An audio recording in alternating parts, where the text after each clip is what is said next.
Magandang araw po sa inyong lahat. Wemby at teammates ng Spurs nakabagong era record dahil sa imposibleng pangyayari ngayon. Alam naman po natin ngayon na ang Spurs ay nakipaglaban po sa napakalakas na LA Clippers. At ang nangyari nga po ay tinambakan po sila ng 25 puntos. Pero sina Wemby at ang kanyang teammates po ay talagang ginawa ang lahat para mahabol po ang naturang pagkakabaon.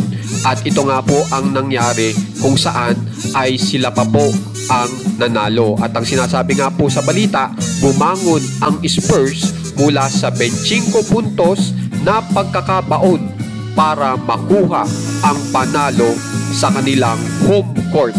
Ito ang itinalagang pinakamalaking comeback ng Spurs sa play-by-play era.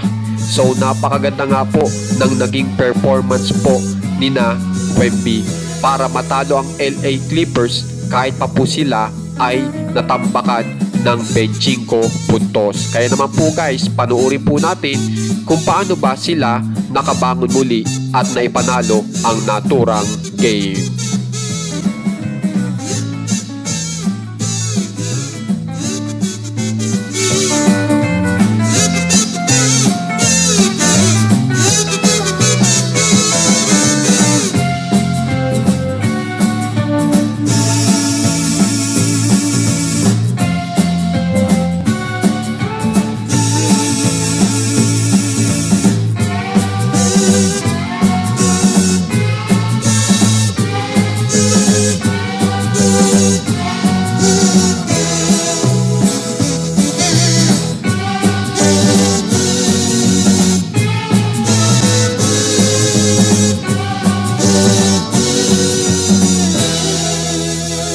Subscribe na po kayo sa ating channel na Macho Win Win for more NBA updates. Maraming salamat po.